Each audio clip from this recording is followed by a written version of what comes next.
This is your Wednesday live chat for this week. It is the Mexico Open. Questions, concerns, comments. We'll go through anything that you want to talk about. And I'm feeling pretty cozy. We might be here a while. You know, I see there's a lot of, hey, can you do a deep dive on this golfer? Can we do a deep dive on that golfer? A lot of names that we don't see on a regular basis or don't talk about on a regular basis. I'm pretty cozy. Got a good sweatshirt on. I'm happy to sit here for a while. Drop your questions, concerns, comments right now. I will go through as many as possible. We will start with Garrett. He says, can you please show ownership for each range and point out your favorite pivot from each range? Muchas gracias, amigo. Sí, claro. Necesito vamos a Mexico para juego de golf. Sure. Okay. So this is my website, rickrungood.com. Everything that you see will basically be from my website, rickrungood.com. You should go sign up, giant database for fantasy golf and golf betting. This updated ownership is updated as of about 2 hours ago. Mike Cavalunas pushed the new update, and we are seeing a massive number of lineups that are likely going to have Tony Finau, and if not Tony Finau, Nikolai Højgaard. Finau at about 39% projected ownership, Højgaard at 23%. That makes the logical pivot Emiliano Grillo, right? You know, he's been playing well coming in. He played well at the Sony, he played well at the Farmers, played well at Pebble, et cetera, et cetera, et cetera. Fifth place finish here last year, 9.7% projected ownership. So that's the natural / easy pivot at the top of the board. Pendrith is catching the steam along with Steven Yeager in the 9K range. I think that both of those are pretty well warranted. The pivot there, I think, is it's probably the Ryan Fox skill set. I don't love the 10K range, I think, was a very easy pivot. The 9K range, I think, is a little bit more difficult. The Ryan Fox 7% skill set play, I'm fine with, especially because this golf course is going to play pretty long. That would be okay. The 8K range, we're getting a lot of Michael Kim. We're getting a lot of Davis Thompson, about 13 and 15% respectively. Or respectively. I don't know. But the pivot here for me, you can get 5% off if you go to Jake Knapp. I think he's probably my favorite player in the range. Anyway, you can knock off a couple of percentage points if you go to McNeely. You'd have to go to Rye, Hoffman, or Justin Suh to get half the ownership. Not particularly thrilled with any of those guys. Vegas, Carson Young, Sam Stevens catching a lot of run here in the 7K range. Alexander Bjork, great approach player, not very long. That's the concern there. He's coming in at 3%. Nate Lashley at 7%. Vincent Norman at 2%. Those would all be pretty decent pivots by my eye. And then the 6K range, Bramlett at 9%. Carl Yuan 6%. Justin Lauer 7%. I think there, Joe Highsmith, who's at 2%. Maybe Parker Cootie at 3%. Jorge Campillo at 0.75. Big one there. And then the 5K range, Callum Tarrant's the only guy over 3%. So anybody else would be just fine. All right. Now that we got that out of the way. Mr. Mike says, Rick, those approach numbers for Thorbjorn are sure are something. Thoughts on him this week at lower ownership? Yeah, let me pull him up here. Thorbjorn Olesen. Let's see what we got. Yeah. So first off, if you have only been watching the PGA Tour, you have not seen Thorbjorn since the Open Championship where he missed the cut. He plays on the DP World Tour. So rickrungood.com, 6 tours, including strokes gained for the DP World Tour. And you can see he just won the Ras Al Khaimah Championship a couple of weeks ago. His approach numbers are great. He does not drive it particularly well, but the rest of his game is very sharp. That's probably a pretty good pivot as well. He's coming in at 10.8%. If we do the weighted strokes gain, right, which I think this is a really good week to do this, he goes from being the number 1 player in raw strokes gains to, I think, 27th. It's unfortunately his salary is not indicative of the 37th or the 27th best player in the field. He'd have to be like the 3rd best player in the field or the 4th best player in the field. But I like the winning acumen. He had a 3rd place finish in South Africa. These 2 events that he played in Dubai were pretty stout fields, right? Rory played them. Tommy Fleetwood played them. and he's got back-to-back top 25s there. One of them was a T8. So yeah, I'm with you. Let's rock on Thorbjorn. Thoughts on Vegas and Schmidt? Well, you guys know I think Vegas is one of the greatest cities out there, right? I love everything about. Oh, Jonathan Vegas. Oh, sure. Let's go. Johnny Vegas drove it well in Phoenix, played well in Australia, misses a lot of cuts. This is a very volatile, lots of ways that this could go sideways, only a few ways that this could go right. Probably not that interested. Let's look at his Mexico history. I don't think he has it, actually. Let's double check that. No. He's never played this event. And then Maddie Schmidt.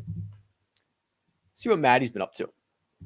Do a little bit of a deep dive here on Maddie. 4 straight missed cuts. Played T4 at the Alfred Dunhill Championship. T17 at the South African Open Championship. Was horrible the last time we saw him. Was horrible the time before that. Pretty bad the time before that. Pretty bad time before that. I'll pass. Saul, your best bet on the First Cut pod was Tom Whitney for a top 40. Yeah, sick stuff. Yeah, so Tom Whitney, if you haven't been paying attention, finished T13 at the Farmers and gained 5 strokes on approach. Remember, that's three measured rounds. So he was very good from tee to green at a golf course. You're going to hear me probably, I don't want to comp Vidanta Vallarta to Torrey Pines, but I will point out they are both long golf courses that are going to ask you to hit a lot of long shots. So when you'll hear me throughout this hour or so say, oh, he played well at Torrey Pines, or he didn't play well at Torrey Pines. That's why I'm referencing it. So Whitney, T13 with really good metrics at Torrey, and then of course, had himself a pretty good volatile Corn Ferry Tour season, which is kind of how those guys do it. So yeah, I think he's got plenty of upside in this field. Mac Hughes deep dive. Yeah, the big issue here with Mac Hughes is lack of distance, right? This is already a golf course that asks you to be pretty long. It asks you to be great on approach. It asks you to hit a lot of long irons. And this is using last 2 years of data when this event was played in the summer, right? This is February. This course is going to play pretty long in my opinion. So the Mackenzie Hughes inability to hit it far worries me. The fact that he lost 6 strokes on approach at Riviera worries me. The fact that he's super reliant on his short game worries me. I think there are going to be a lot better spots for Mac Hughes than this one right here. Can you do a deep dive on Justin Suh? His strokes game putting seems solid. Wondering if he's a good play for one and done. Okay. We will talk a lot about one and done. I will not jump into the one and done conversation just yet. So here's Justin Suh. He's probably sneaky long, right? What's his driving distance? No. 103rd on tour. What was he last year? We have a bigger sample size on last year. 142nd. No, I don't know why I thought he was longer than that. I thought he was longer and more accurate or more inaccurate. He is not. Very reliant on the putter. Has been better in the approach play. I mean, he lost. This is the problem. He got eaten alive by the South Course. Just truly eaten alive by the South Course. He lost 3 strokes, 2 strokes, and 3 strokes on approach alone on the South Course. That is absolutely terrifying. I like Justin Suh, but not this week. Who's your favorite between EVR, Hubbard, Rye, and Patrick Rogers?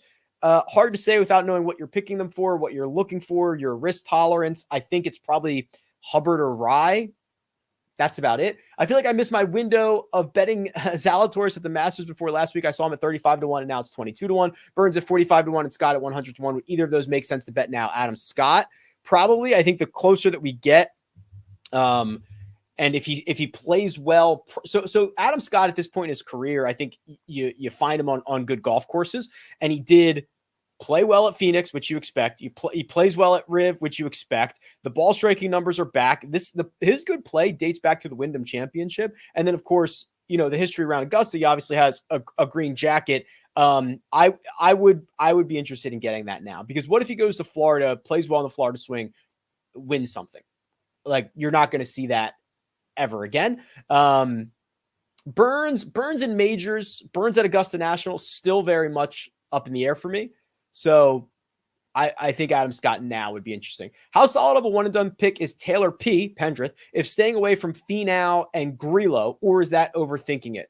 I don't think you can overthink it this week. Actually, I'm in a very specific type of one and done where I almost did overthink it. But otherwise, if you're not going to play, so if you're front running, you're probably going to play Tony Finau.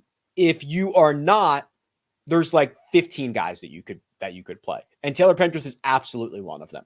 T9 at Farmers, he fits the mold of long iron player. You look at some of his results. Yes, he has missed the cut. He missed the cut the American Express. He missed the cut the RSM. Those are 2 course rotation courses. He actually gained strokes to the field at the RSM Classic and missed the cut because he was on the wrong end of the draw. Other than that, a bunch of really good finishes. A bunch of good finishes in tropical places too, right? Like, okay, played in Mexico, T15 at the Worldwide, Bermuda, T8, Sony, T10. Like, okay, I don't know. Like, this is all pretty good. I will tell you, and I've already seen the questions asked. I bet Taylor Pendrith this week. Okay. I bet him at 28-1. So I'm pretty high on him. So if you want to run him out in a one and done, more power to you. Any updates on the best ball projections for underdog major only tournaments? Really interested to see where the live guys fit into the rankings. Okay. I have not released this yet, but Trenton, since you asked specifically, there's not a link to this, but I can tell you exactly where to find it. Here it is. Okay. So these are the best ball ranks on rickrungood.com. This is free. It's not behind a paywall. Where what I've done, and this is very tedious and very time consuming, so I hope this works for you guys, is I've ranked 91, 92 golfers. I don't know why I went to 91. Those were the guys I thought were worth ranking, and then I just stopped. And I've done a couple of things. I've not only put in all of their metrics for the last 100 rounds, I've also put in their strokes gain metrics per each major and their strokes gain metrics in general. I've also, this is the hardest part, I've gone through and done a check mark in the major championship if that golfer is currently qualified for it. I put a yellow circle in the spot where like they would be currently qualified. So the way this works is, we're not going to know the final field for the Open or the US Open until like 2 weeks in advance. That's not helpful, but it basically is saying, if it ended right now, if qualification ended right now, this golfer would be in. So if qualification ended right now for the PGA Championship, Will Zalatoris would be in it. He is not, because that's not how this works, and he's not qualified for it already, but that's the point here. And then the red X is, he is not qualified and he is not currently qualified. So you can see I've done that for those 91 golfers, and I will continue to update that. I've then taken that information along with their strokes gain metrics, along with their major championship history, and I've assigned them a score and I've assigned them a ranking. The ranking supersedes the score, but you can do this any way that you want. So this is available. If you want to look at this, and I'll try to get a link in the description. I don't have Armina here today, but so it's rickrungood.com/bestball, all one word. I will probably be releasing a best ball major championship strategy video tomorrow, I hope. And I'll link this as well, and you'll see it on rickrungood.com. But right now it's rickrungood.com/bestball. Go use the promo code Rick, use the link that I have on this tool. I'll get myself out of the way so you can see where that link, that button is. Draft teams now on Underdog. That helps me. It helps all of us. And I can keep pumping out stuff like this. So go check that out. And what I'll also do is at the end of this show, I'll draft a team. All right. So now we've got that all taken care of.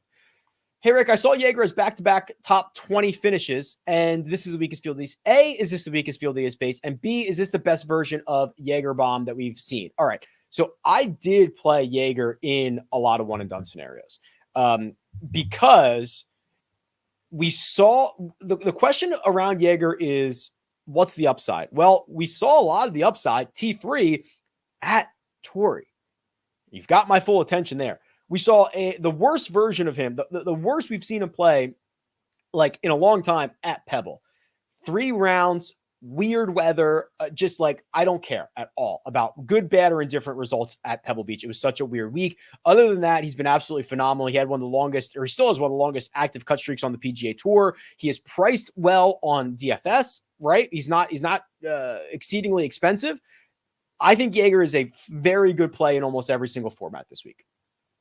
Buenos dias, Ricardo. Buenos dias. Can you do a deep dive on Ryan Fox? Surprised on how little I've seen his name. Yeah, I think there's just one good thing going for Ryan Fox. It is that he is an absolute crusher of the golf ball. I think that's kind of where it starts and ends. Yes, we saw the runner-up finish at the Alfred Dunhill. He won the BMW PGA. This is not bad stuff. These are good results. Didn't play well at Farmers. Missed the cut there. Worries me a little bit, though. I will say, oh no, I'm sorry. I got them confused. Misses the cut the Farmers. That's a little bit concerning. He's a skill set guy. If you want to play the skill set guy, this is the guy to play. I don't know if I have much more to go with that. What's up, Rick? Deep dive into McNeely. Your hunches are usually pointing in the right direction. Well, I don't know about that. Maybe. I think I've gotten more in tune with it, and I think I've gotten the hunches to be a little bit, accurate as of late. But yeah, I mean, the case for McNeely is a couple of things. And one, I don't think this is like the greatest golf course in the world for him, but I don't think it's the worst. You look at what he's done at the Mexico Open before. He played it in 2023. He made the cut and finished 60th. I'm not thrilled about that, but I'm thrilled that he's healthy. I'm thrilled that he's coming back to being the player that he is. He's also just too cheap or too mispriced or however you want to put this. If he was, if we go back, we go back to this time last year, he was routinely 9,400, 9,400, 9,100, 9,600, right? If he was healthy for the past, he should be that price again. He should be one of the top 7 or 8 priced golfers when healthy. And I believe he's healthy. So that's the McNeely stuff. Time to roll with Jake Knapp in one and done. That's a little deep for me, but I love Jake Knapp. So if you want to do that, I have no problem. I'm not going to get there. Love Jake Knapp. I won't be playing him in one and done. Doug Gim versus Justin Suh. Doug Gim has found something. I do not know how long this is going to last, but he's gained strokes across the board in each of the last 2 events, T13, T12. One of them was at Farmers. I believe he played here and has a good finish or 2. Does he not? No. Well, T33 and a miscut. I must be confusing him with somebody else. I think this is a much better stat profile than Justin Suh, in my opinion. Hey, Rick, you helped me out. You helped me sort out Burns and Xander in one and dones back to back. This week, let's sort through Højgaard, Pendrith, or Jaeger. Who's my Huckleberry? Thanks, good sir. A lot of this depends on your positioning, your all that stuff. So this is the tool, the Pool Genius tool that I keep showing. So this is the tool that I consulted on. The Pool Genius guys built it. They do a phenomenal job. So I've been behind the works on this. So I've entered my picks, right? And these are the grades and the short list that I got. Nikolai Højgaard for me personally is my highest ranked golfer. So that looks at odds for this week, strokes gained performances, future value, how big the purse is. It looks at all of that stuff and gives me a short list. So on my short list, Højgaard is my best player. Pendrith is pretty far down for me. Pendrith is down here. He's still on my short list, right? Because there's 140 guys in the field, and he is, 8th, 10th, something like that. And then Jaeger is actually my number 2. So I would probably go either Højgaard or Jaeger, or what I recommend you do, and I recommend everybody do, is go sign up for this Pool Genius tool. There's a link in the description. You get a free trial, so you can put your stuff in for this week and get it for free. Where you'll put in how big is your contest? What are the payouts? How many do you have to pick each week? You'll put in your pick history like I have, and then it will give you those short lists that are custom to you. So this is the big high roller one that started last week. So I'm I'm just outside the money in a $2,500 one. Like, it wants me to play Tony Finau. Right. And I get that. Right. So it's different for each one of your contests. I was involved in not building this tool, but consulted on this, and we went back and forth. We met up in person. It was a bit like, I love that tool and I love where it's going. Hey, Rick, thanks for all that you do. Okay. We did pivot. Sorry. Can you do a deep dive on Keith Mitchell? Sure. So Keith Mitchell's kind of in that awkward like, next 8 or something like that. I'm not sure he's one of the top 8 players, but he might be golfer 9 through 16. I like to see that he's driving it well. That's always a good sign. I don't like the missed cut at Farmers. Did play better at the South course, which makes sense than he did at the North course. He has putted it a little bit better. Okay. This is probably a better profile than I would have thought. What's his projected ownership going to be? 13%? That's not bad. If you wanted to get out of Taylor Pendrith in the 9K range, could you go to Keith Mitchell at 13%? I think you could. No history around here, but not bad. Thoughts on Cam Champ? I'm pretty well documented at this point that Cam Champ is only getting he's getting love for 2 reasons: back-to-back top 10s at this event, and also he's a bomber. There are other bombers, Ryan Fox. There are other guys with good history. There are other guys who do the same thing that Cam Champ does, who have not missed 4 straight cuts by losing 15 strokes on approach in those 4 starts. I mean, you not only have to be long, but you got to be a good approach player. He has not been. So I'm out on Champ. If he burns me, great. I think Joseph Bramlett is similar, if not better, for $2,000 cheaper. I think Ryan Fox is better with a higher upside for guys if you just want one-trick ponies. Like, I just cannot conceivably play Champ when those other options exist. Thoughts on most teams in underdog best ball only fielding 1 player this week? If rosters don't expand beyond 10 players next year, is the Mexico Open the most important event? Interesting. Yeah, I mean, that was kind of one of the things, Kevin, when I was trying to predict like where guys are going to be playing, there was this, you were almost having to draft two different tours, right? Which, for the big events and then for events like this, I agree that 10 roster spots is not big enough. I thought it should have been 12. I would have loved 20. I don't care. But yeah, it is going to be pretty important. Do you feel it's an error to put too much weight into current or recent stat profile when you know a golfer's long-term pedigree and skill set? I guess it's case by case. In a field like this, if you wanted to go last 100 rounds, like long-term, I wouldn't care. I think this is a really good week to do weighted strokes gain stuff. I think it's a really good week to do longer-term stuff because it is such a different field than most. And it's not like a lot of, it's not like you have all these guys who have played. It's still early in the year. It's not like all these guys have played 3 of the first 6 weeks or something like that. So I would be okay. All right. So Greg asks the $1 million question. Who is the producer's pick? That's my wife, Armina. She usually sits right here. She's at an appointment. She's not here today, but I did ask her. She was like, I know people are going to ask because she's on a heater. She thinks it should be called MinaRunGood.com. She picked Nick Taylor. She was the only person in the one and done to pick Nick Taylor 2 weeks ago. She had Adam Hadwin last week and she started sweating the shot tracker on RickRunGood.com. It was nuts.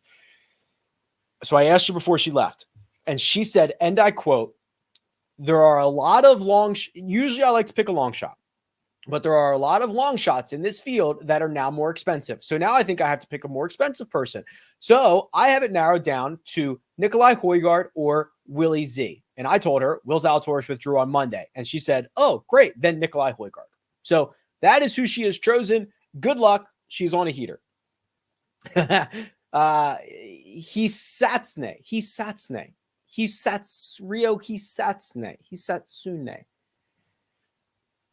With ownership taken into account, would you rather take Jaeger or Pendrith? Jaeger, 19%, Pendrith, 21%, very close.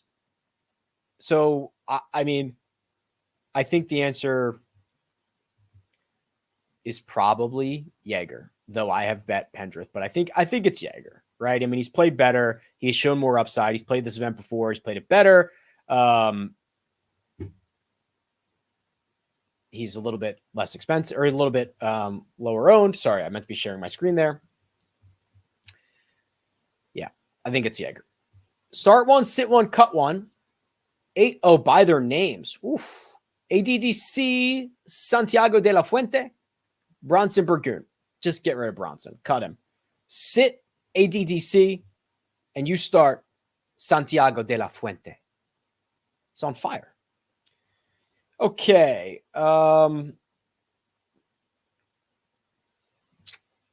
If you cover Finau's name and just looked at his stat sign, are you seeing that being in line with him being 8-1? No, of course not.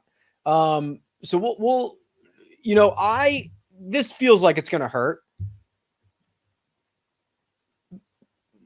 I'm pretty worried about Tony Finau, right? I mean, how can you win a golf tournament losing 3 or 4 or 5 strokes putting? Does it matter? What is it? Has Palm greens and they're usually pretty slow. That should help him. Is he playing well enough? Is it like, I do not see an 8-1 golfer here. When you look at the power rankings and you go to weighted strokes gained over the last 36 rounds, which should help Tony Finau because he plays on the PGA Tour. He's 25th. So I can't quantify good vibes when you show up. I can't quantify the intimidation level of Tony Finau or lack thereof. But when I look at a stat profile, I just can't. I can't do it.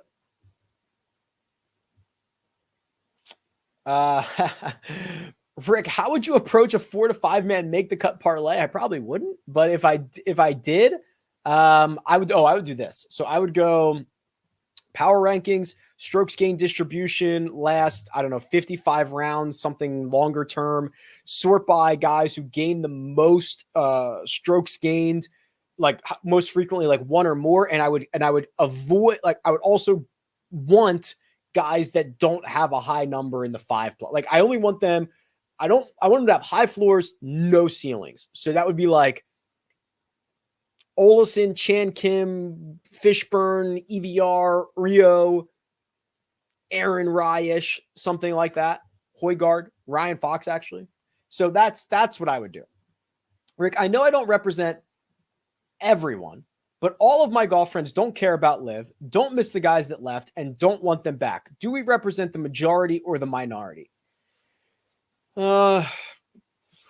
You represent the minority in the fact that, like, you care about golf, right? I think the mainstream people don't even know who's gone. But I think that for the most part, you skew I think there's only a couple of guys that people care that are gone, if they care at all. I think it's like Bryson because he's interesting, maybe DJ, and obviously Rahm, right? Like, you want Rahm. I don't know. I do not know if you're in the majority or not. I think the sentiment I get is that you're probably closer to the majority than you are the minority. Look forward to the live show. Cheers. Which 3 would you take in a top 20 parlay? Okay, well, just kind of covered some of those guys. So by the numbers, it's probably EVR, Gim, and Woo. I would not mind if you swapped out Hubbard for EVR. I think that would be okay as well. Good day, Rick. Good day, John. I was wondering if you wouldn't mind sharing how you finalize your lineups. Do you use the optimizer, we call it the custom model, on rickrungood.com? And if so, do you go buy it, or is it just one of the few tools that you do? No, I mean, God, could you imagine if I had a website called rickrungood.com where I spent literally thousands of hours a year using and updating and trying to improve, building the tools, and didn't use them? That would be insanity, right? No, this is what I use. And this is, so what I do is, so on Monday, we went through and we did a model and I plugged that in. And then as the week goes on, we're getting the projected ownership numbers. So when I'm done, when I'm done with my model, whatever that ends up doing, whatever that ends up being, I usually just come in here and adjust randomness. I adjust a max projected ownership. I open up the salary range and I run those lineups. What I have been doing recently, though, and I like this a lot, I need to test it a little bit more, is I'm trying to get a hair more strategic with how much weight I have on golfers. So, for example, what I'll do is I'll change the max ownership to like 40 or 50 for everybody. And then I'll go through these and say, okay, by salary and projected ownership. Like Finau at 38% projected ownership, the most I'll have of him is 20. I want to be underweight on the field. And then Grillo, oh, wow, he's only going to be 9%. I think that's a really good pivot opportunity. I'm going to leave him at 50. Højgaard, I'll match the field, 28%. And I'll do that for kind of some of the bigger names. And then I'll run it with the randomness. I'll run it with maybe some wave advantages if those weeks are there. But I've been starting to do that. And then some guys like I don't want any of, say it's Patrick Rodgers and I'm just out on Patrick Rodgers. I'll just move his percentage to like 4%. So it is possible I still get him, right? But I just want to have, very little exposure, but I don't want to completely rule him out. So I started doing that. I'll go through the big names and then run it from there. Can we see strokes gain numbers for Cam Champ at this event in the last 2 years? Yeah, of course. So we'll fire up Champ here. We'll go to his Mexico stuff. Whoops. I misclicked. We'll go to Mexico. I mean, they're phenomenal. He's gained 8.7 strokes putting. He's driven it well. He actually lost a stroke on approach at this event in 2022, but gained it with the putt. I mean, this is great. This is great. Actually, you know what? Let's do this. Let's do this on Cam Champ.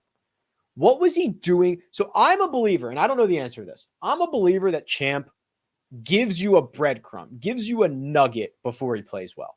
Let's see if he did that before. And I'm talking about like the tiniest little thing. Let's see if he did that before Mexico the last couple of years, or if he came in off multiple missed cuts. So last year, this event was in April, I think. Yeah. Okay. So I'm an idiot. So last year, 1, 2, 3, 4, 5, 6 missed cuts in a row. And then he had the T8. What about 2022? He finished 10th at the Masters the week before. That doesn't really help. One breadcrumb and one not.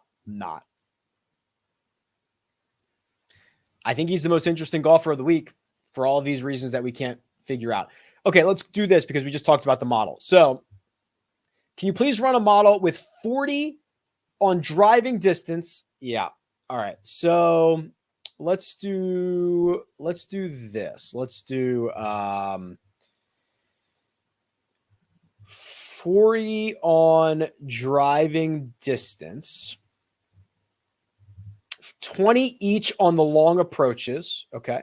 So that'll be 175 to 200, 200 to 225, and 20 on putting. That wasn't super specific, but we'll go strokes gained putting last 36. Whoops. Number one golfer is Erik van Rooyen. Nicolai Højgaard 2, Taylor Pendrith 3. Some person named Kevin Doherty is number 4, but I only have 4 measured rounds on him, so I would not get super crazy about that. Sam Stevens, Johnny Vegas, Tony Finau, Chris Gotterup, Alejandro Tosti, and that man, Cam Champ. Hey, Rick, could you walk us through what one and done ownership is looking like? Yes.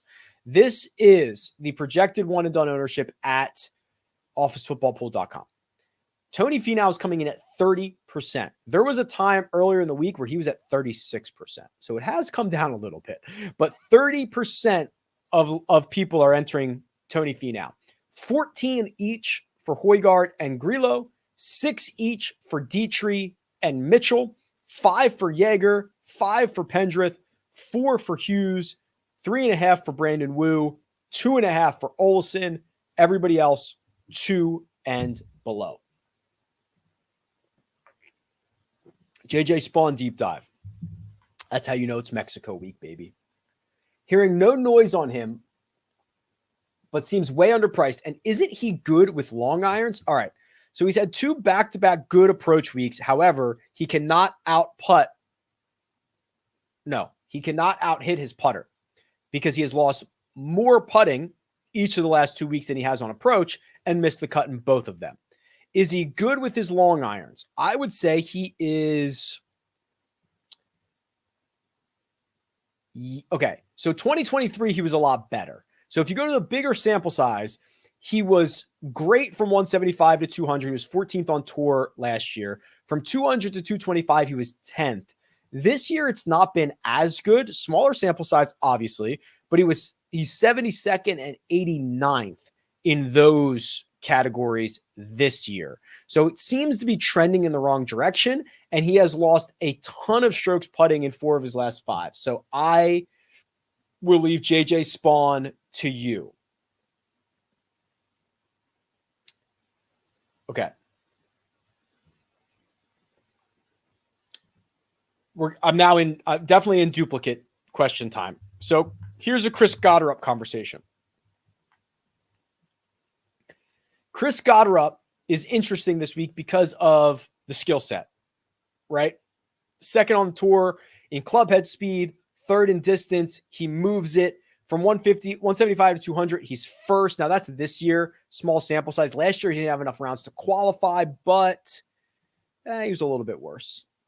A little bit better from 200 to 225. Again, that's kind of small sample size issues, but I need to see like more out of Chris Gotterup. He's been the shiny new object for a really long time. And every time we get to this golf course or any golf course where people think distance matters, it just doesn't work out. Real quick before I forget, the Mexico Open contest on Splash is almost full. So this is guaranteed. There's only 52 spots left. It's a $20 entry. First place, no matter how many more people get in, will be $720. 25 people will get paid. It is tiers. So you pick one golfer from each tier. Let's fill this up. They've been very generous in guaranteeing the last couple of these events. And we've obviously got our 1 and done there. And I'm trying to get them to do 2 and done and 3 and done for major championship stuff. So it would be actually that I'll mention that as well. I've gotten some requests about what I want to do is Players Championship and the 4 majors. So 5 events. I want to do a 3 and done so that you have to pick 15 golfers over those 5 events. You can only use them once. And I would like to do something like that. If you're interested and would play, let me know your ideal buy-in.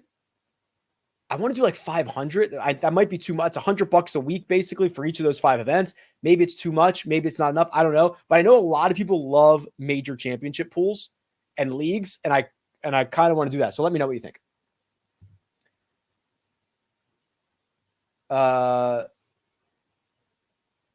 So JG says, can you go through Hideki's data from last week? I would recommend going back and reading my newsletter. My newsletter from last week had some good Hideki stuff in it. Some stuff here. And yeah, I would go check that out. It's in the description, rickrungood.com/newsletter as well. It's very, very good. In my opinion. In a 2-pick 1 and done, I'm going to go. So it's Grillo, Jaeger, Dietrich, Højgaard, or Pendrith. I would go Jaeger and Højgaard. You could play Pendrith at Rocket Mortgage. You could play him a lot of places. I think he's pretty good. Top fade and top sleeper of the week. Top fade is, I guess it's Tony. And if I go down losing that, fine. I don't care. Top long shot. I mean, I have Maverick McNeely at 50 to 1 or something like that. So probably Maverick McNeely. Longer than that, I would say Jorge Campillo.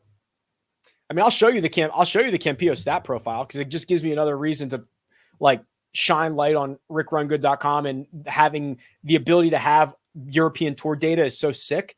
And look how well he's played. Couple of top 5 finishes in his last dozen, really good results, green all over the yard. Let's go. Jorge Campillo. Let's go. How many years away are we from a Rick Run Good mobile app? Yeah, listen, I understand Rick Run Good is not like super phone friendly. There's a lot of data. There's a lot of stuff that has to come in. It's definitely better on a tablet and up. We are probably, unless things change with mobile apps, like never going to have a mobile app. I've been in the mobile app business. Before I did rickrungood.com, I had a very good, this is a story for another time, had a mobile app that was doing great. The idea was actually, I don't want to say stolen by Twitter, but implemented better within Twitter. And then there was no reason for the app to continue anymore. But it was a great idea, raised money, all that stuff. The mobile app business is brutal, and it is time consuming to develop. It is expensive to develop. I would love to not get into the mobile app business. So it would take a lot, Mr. Bogey. That's a good one. Probably Pendrith for me. Pendrith versus now. I don't know, man. I love both those guys. What a Wednesday. On Monday video, during the model, you said, I'm a sicko for having Carson Young favorited. Yeah. Do you still like him as a play? I'm sure I had him favorited, not from this week, but from a previous week. So it surprised me when I saw it. So I didn't favorite him because of this week. But I do like his approach numbers. He just can't putt. Right. So that was, I play him a lot, but he's pretty good from those longer proximities. I wouldn't mind, if you can just make the case that this week, the putting with, the strain of grass and the slower greens, that the worst putters get a benefit from that, then I'm okay with it. Okay. So here's my betting card. Again, you go bet whatever. Someone on Twitter was like, oh, you're a bad tout. I'm like, I don't want to tout anything. Like, I don't want to tell you, I don't care how you spend your money, and you shouldn't care how I spend mine. Like, I don't care if you follow my picks or not. Like, I don't care. But my picks for this week are Taylor Pendrith at 28-1 and Maverick McNeely at 50. I only bet 2 outrights. I just couldn't make a decision on anybody else. So that's what I've done. And if you think I make any money by anybody following my picks, you're absolutely nuts. There was a couple back-to-back questions about Sam Stevens that I saw. And what I thought was worth looking at is, he popped in that model we just ran, right? So let's see why. This is an okay stat profile. It's a bit whack-a-mole for me, which is like, oh, some weeks he might drive it well. Some weeks he might not. Some weeks he might hit his second shots well. Some weeks he might not. Some weeks he's great around the green. Some weeks he's horrible. It's just like, what's his best skill set? No idea. What's his worst skill set? No idea. But he puts together okay results. And now this is going to be the weakest field that he's ever played in. He modeled well. So I think he's very difficult to figure out. And he's probably too, I saw his ownership earlier was probably too inflated for me because of the nature of this. But if you want to play him, that's fine, but I'm not there. So yeah, so this was that continuation, B-Hale. Like, I want to do probably a majors and players and a majors only, like a 3 and done. I think 1 and done, you're probably going to get some ties. That's silly. Let's do like a 3 and done, right? Let's pick like 15 golfers. Let's do it. Hey, Rick, who do you got for this week's degenerate play?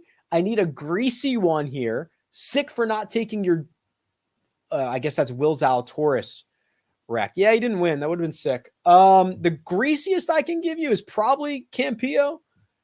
The McNeely one, I think, makes the most sense, honestly, or Vincent Norman. Norman's a great skill set guy at 2% who has played well here in the past and has also crushed weaker fields. So that's pretty greasy. On Monday, you or Greg mentioned Trace Crow. Probably Greg, because I don't remember that. But we'll do it. We'll do the deep dive. Oh, you know why? We just figured out why, John. I've got 2 records for him. He must have 2 records. Sometimes these guys get, like the tour duplicates records sometimes and it gets sent over that way. So he won the NV5 Invitational. That was a Korn Ferry event back in July. He had a couple of good finishes deep in their playoffs. He's played twice on the PGA Tour, T25 at Farmers, and missed the cut at the American Express. Pretty good. I wouldn't mind that. She's here. Hello. Armina's here. We already did your producer's pick of the week. What did you do? No, we're not there yet. Okay. We did that. Okay. There is a I'd like to know if there's a head-to-head matchup out there between the Cootie brothers. Which one would you be taking? This week, probably Parker. Rick, I have 3 best ball contests running on Underdog, but with this being a smaller field, none of my lineups have 6 players in it. Will this hurt me dramatically? Well, according to the comment that was earlier, even if you have like 1 or 2 guys playing this week, you're probably going to do okay. So I wouldn't worry too much about not having 6. Is there anyone that you warmed or cooled on? I've definitely warmed on Norman. I've definitely cooled on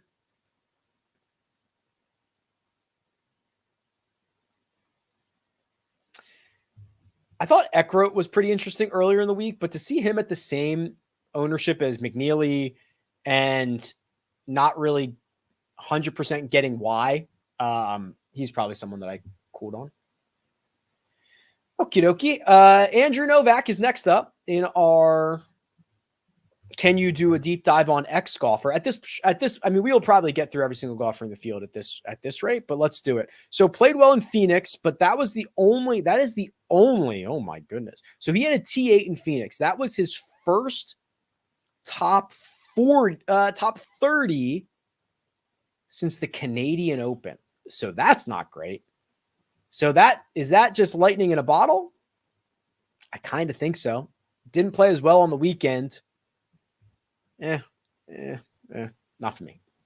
Oh, SH Kim is for me though. SH Kim. So he's at the top of that 8K range, 7K range, 7K, I think. Yes. Okay. $7,900. Look at these results. One miscut at the American Express, but decent top 30s, decent top 20s, played well in Phoenix, played well at Pebble. We've seen him get hot. He had a runner up at the Fortinet. Very good looking swing as well. Does Padraig Harrington have a chance at top 10? I do not think so. Okay, thank God we are getting to some similar questions that I've already answered because that is in the season of the long shot so far, does a weak field support or improve the chance of that reoccurring or discourage it? I don't know. My hunch says it increases the chance. But I also think it's probably more course related than it is field related. I think on courses that are easy, more guys can go low and it's harder to separate yourself.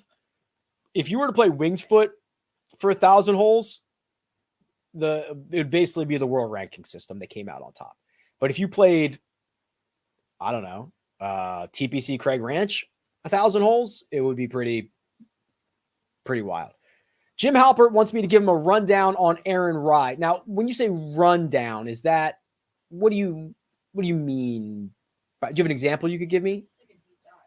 Just like a wow. It went completely over Armina's head. She took it seriously. Oh, I've been out of the game. She comes in, she storms in with her laptop and thinks that she's not getting the joke. Yikes. I generally like Aaron Rai. I love his ball striking numbers. They haven't been as good in his last 2 starts, but this is hard to find in this field or in a lot of fields. And the putter is cooperating more frequently than not. So, Jim, I wouldn't mind Aaron Rai. Okay. Did that. That's nice. Okay. So I have to go through and fix these. There's like 70 guys. It's like Davis Thompson, Parker Cootie. It says Harry Hall is listed as 54 years old. Okay. Let me tell you what's going on here. This is a little bit behind the scenes. Look behind the curtains and also how coding works. The PGA Tour is sending over. So what happens is I get their birthdays from the PGA Tour. I calculate their ages. And I also, if it's their birthday, I put a little icon up there and wish them a happy birthday. It's an Easter egg. Little did I know that I was going to get, banged on this because sometimes the PGA Tour sends over like a default birthday. Now, if you know anything about computers or coding, like the default birthday is 1/1/71, January 1st, 1970, 1/1/1970. So there's like 70 guys that they're sending over that birthday for me, and it's calculating as 54 years old. So I have to go through and hand change them or write something that says, if you see 1/1/70, disregard it. So that's what's happening here. All right. I don't know if anybody cares about that. Talked about Goddard. Talked about the Cootie brothers. Talked about Patrick Rogers. okay, I don't think we've done Thomas Dietrich to this point.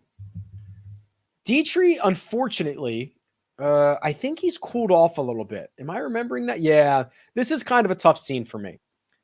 Losing strokes on approach, losing strokes on approach, losing strokes on approach. He's found a way to make it work with good results there, but I'm not sure if that's a little bit too much playing with fire. You could interpret this stat profile a lot of different ways. I don't usually interpret that well.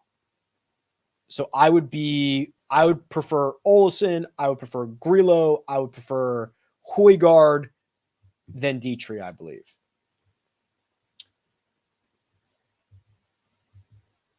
We did the producer's pick. It was Nikolai Højgaard. I hit Matsuyama on Sunday. Nice. In the custom model, can you add a bar to scroll down on the weighted options? I don't know what you mean, but maybe. I don't know. I'm way zoomed in right now. By the way, zooming in and zooming out helps. I don't know if that helps you, but I don't know what you're talking about, but email me. Seems like there are two ways to get it done, distance or approach. If you forget distance, what would your model look like? Oof. Okay. So if I forgot about distance, one, I would do a baseline of weighted strokes gained last 50. Okay. That would be just so that everybody's kind of on a level playing field. So I'd put like 35 there. Ollie's here. I'd put 35 there. Then what I would do is I would do probably, now, if I forget distance, do I have to do, I can't do the longer approach shots. Let's go with that. So I would do strokes gained approach for last 36 rounds for like 25. Then I would do course history for 10. I don't, it's fine. It's also playing at a different time of year. It's not like the craziest thing in the world. I would probably also do maybe a little bit on strokes gained par threes. There's 5 par threes on this course. And then I would probably do fantasy points gained for the last 20, which would give me Alexander Bjork, Davis Thompson, Michael Kim, Emiliano Grillo, Carson Young, Steven Yeager, Doug Gim, Grayson Sigg, Thomas Dietrich, Nikolai Højgaard. What 3 pros would be in your all vibes foursome?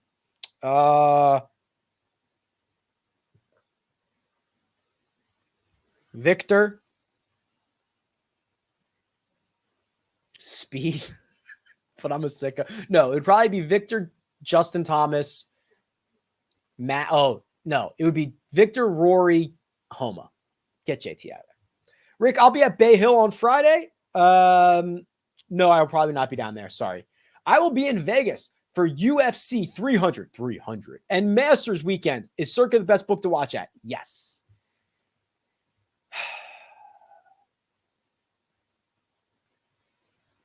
Okay, this is a good question. Will there be a better place to deploy Finau in one and done other than this week? 3M Open, Rocket Mortgage, assuming he plays those, would be better or as good? Did Norman, thank God. How big is the deal of it is if your underdog best ball teams have 0 golfers this week? Apparently not that much because I think you're in the same boat as everybody else. Did Aaron Rye?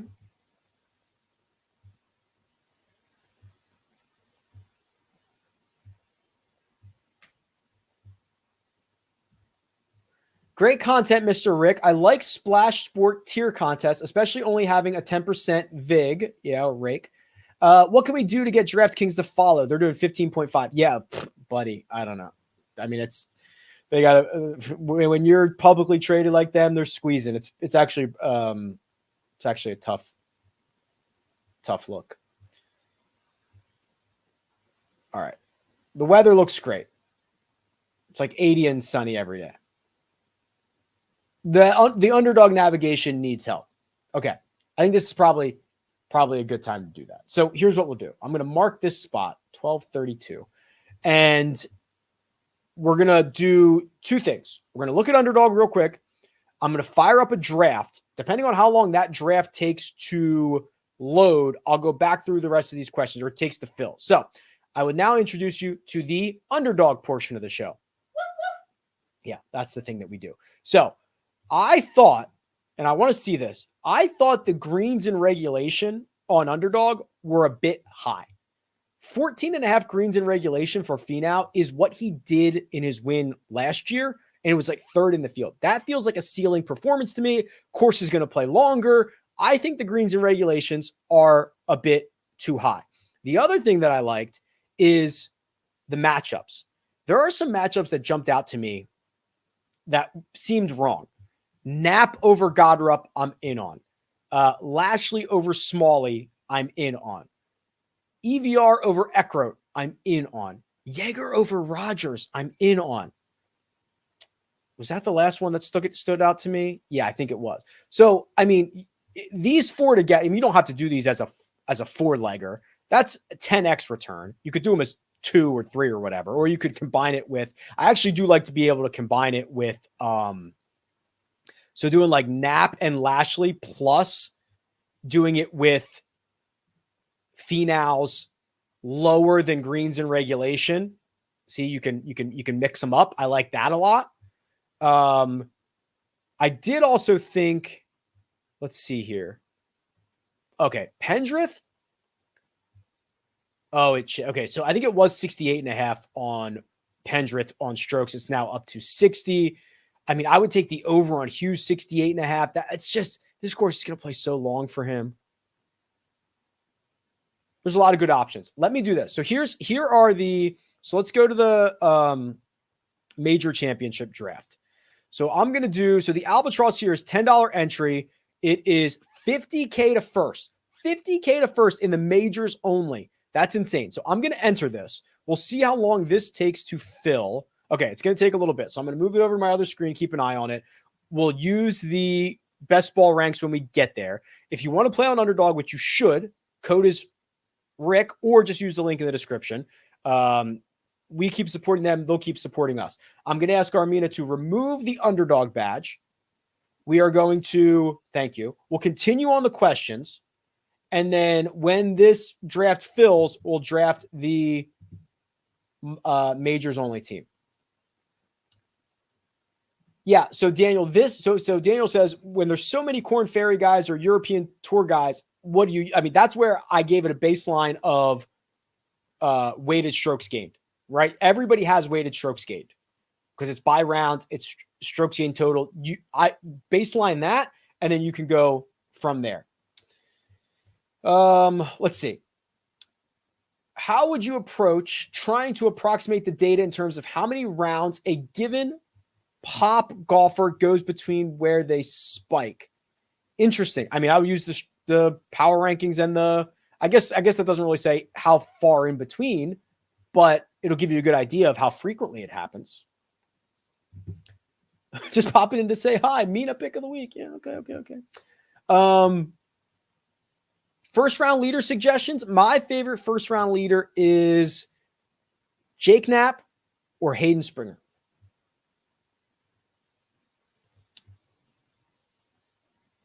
When's the March Madness video coming out? Yeah, my most popular video of the year is a video about a sport I don't do anything with, but it'll come out when's Selection Sunday? Like the Monday or Tuesday after that. Is Grillo playing some of the best golf of his career? Okay, we're about to start. I'll come back to that Grillo question. Throw that underdog badge back up. So we are in the 4th slot. I hate the 4th slot. So we are going to my 4th slot is Scotty Rahm, McIlroy, Koepka. So we will get one of those 4. They're all in each major. I hate the 4 spot. Can we get that, Mina? Sorry, what? Can we get the underdog thing? Thank you. I wonder if anybody who is watching this is in this draft, which would make this difficult to do. But we'll go back and forth here between questions and drafting. So 4th pick, we'll get Scotty Rahm, Rory, or Brooks. I love that. The reason I like the major stuff is because Now the live guys are super relevant. You know, I'm not sure I drafted any of them in some of the season long stuff, but and Neiman might have to get into the rankings soon because he is in one major, but he doesn't have a path to any of the other majors, I don't think. So we'll see. Scheffler, Rahm, I imagine it's going to go Rory. It's going to suck to miss out on Victor or skip Victor, but I've got Brooks ranked higher. As I do more of these, I'll mix that up, but it's kind of why the issue, that's why there's an issue with the 4 spot here. You're having to choose between Victor, Xander, Brooks, and Cantlay, who are all probably very similar outcomes, and you're just kind of guessing. So hopefully this guy, I mean, maybe he screws up and takes one of them. No, he took Roy. So we're going to take Koepka. All right, we'll come back to that. So the Grillo stuff. I don't think we did a deep dive on Grillo. I just kind of mentioned how under-owned he is. The question was, is he playing the best golf of his life? No, but I think there's a lot to be excited about.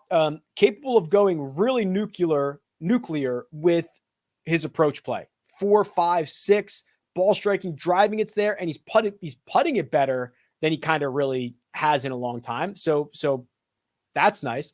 Cantlay, Xander, all these guys off the board. Do we go with a guy who's never played in a major, Ludwig, but he's in, he's going to be in all of them? Or do we go with like JT? I'm a big believer that JT is going to do something big this year. So I'll go JT here. That was a tough pick too. This is the 4 spot is just a very difficult place to draft from. So when you throw in the Grillo stuff and you throw his Mexico Open things in there, T33, T5. Sure. Why not? Let's go. Got her up. Did that. What's up, Rick? Getting back into golf and appreciate your videos. Thank you. You're a busy man. Do you ever sleep? I try not to. One and done is Finau or Højgaard. Depends on your position. I'm going, depends on your position. So DJ just went off the board there. Okay, how about this? This is now the second draft in a row in which Will Zalatoris has dropped to me in the 3rd round. People are playing the ADP too much when he is, I mean, we can all assume he's healthy, right? We're all in agreement that Zalatoris is healthy. Well, if he is, he's like a top 8 player. I've got him at 8 in my ranks. He's in the Masters, and he is, he's 32nd in the world. So he's going to get into all of these. So yeah, I'm happy to take Zalatoris there. Now this is an interesting pick. Finau's not in enough stuff yet. Burns has not been good in majors. Sungjae would be, I don't have Sungjae yet, I don't think, in majors. This is tough. Hatton, yikes. It would be reaching for Minwoo. I'll go Sungjae. Where did I have him? These rankings, I've not published them yet, but you can access them. rickrungood.com/bestball, but you'll have to type it in.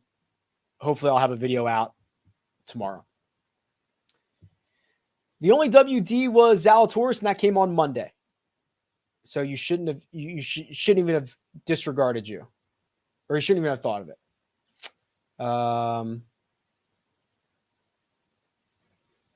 What's going on with Jock Market? No golf anymore? Yeah, seems that way. I think I have Minwoo ranked pretty high here. I have Minwoo 24, which is higher than Keegan. I have Cam Young at 21. We'll go Minwoo.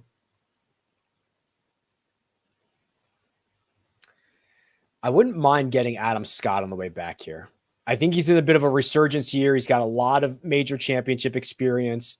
I wouldn't mind getting like an Adam Scott Lowry run here.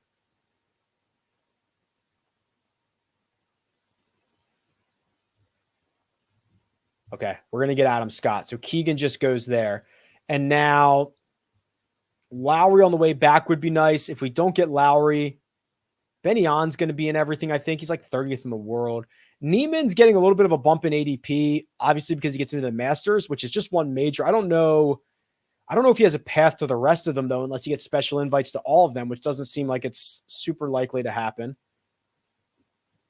Fowler, I'm so worried about. But I guess could I argue that Fowler is going to figure it out before the majors come? He's in everything, right? Yeah, he won last year. He's got to be in everything.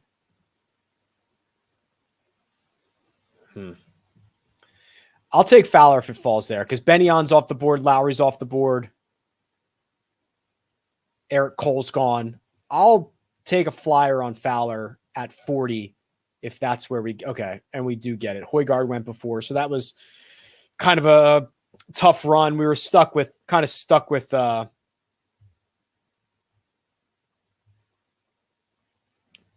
Pavone would be interesting. Hadwin would be interesting. Oh, I see somebody that I don't even want to mention yet. And I actually think I should take him next. And then I'll show you his stat profile. I'm not sure this is a reach yet. Oh, Nick Taylor would be good too. Okay, there's a couple of guys. There's one guy I'm not even favoriting just in case somebody is in this draft that is watching this. That's how much I like it. I'm going to try to wait one more. I'll go Nick Taylor here. And I'm going to try to get said guy in the 9th round. And I think that I think it's a steal. If I have everything figured out right, I think it is a steal if I can get this guy in the 9th round. I don't even want to favorite him. Andrew says, Rick, I need you. Answer my questions before I get fired from work. I didn't see your questions. Drop it again. I'll see if I can get to it. All right. My guy's still alive. He's still there. It's not been taken yet. 2 picks to go. No. Neiman went 50th pick. That might be okay. Okay. We got him. I think it's Gary Woodland, right? So Woodland is in everything because he won the US Open. So he's in everything. And then also obviously still working his way back into form. The more he plays, the more he continues to put up decent metrics, I believe. Let me just double check this. Might look stupid, but lost at Riv, lost at Phoenix, gained before that. Farmers gained 2 strokes there. Not as good as I thought, but he's in everything and maybe he figures it out before. At 52, how many guys are in all 4 majors? I don't know. And then we'll probably just wrap this up here. So this will be our last pick. We'll probably just get, we're not going to get Hadwin. Oh boy. Is Moronkin ever? Jaeger will probably get his way into everything, right? Can't take Berger. I took Schenk earlier. I don't want to do that again. We'll take Jaeger. So this team is going to be Koepka, Thomas Zalatoris, Sungjae Minwoo, Adam Scott, Ricky, Nick Taylor, Gary Woodland, Steven Jaeger. It's not great. I don't love that. Anyway, this 4 spot's tough to do. I'll get some more reps in some other positions. So use the code Rick. There's a link in the description. Go sign up for Best Ball. Go sign up for Underdog. I'll release my Best Ball video probably tomorrow, if not tomorrow, in the next couple of days. I've already recorded it. I just got to get it up. And then we'll be rocking and rolling there. We got to support the community. Where's your deep dive on Mac Hughes? We already did that. And if you had 1 million to put on anyone but Finau and Højgaard, who would it be?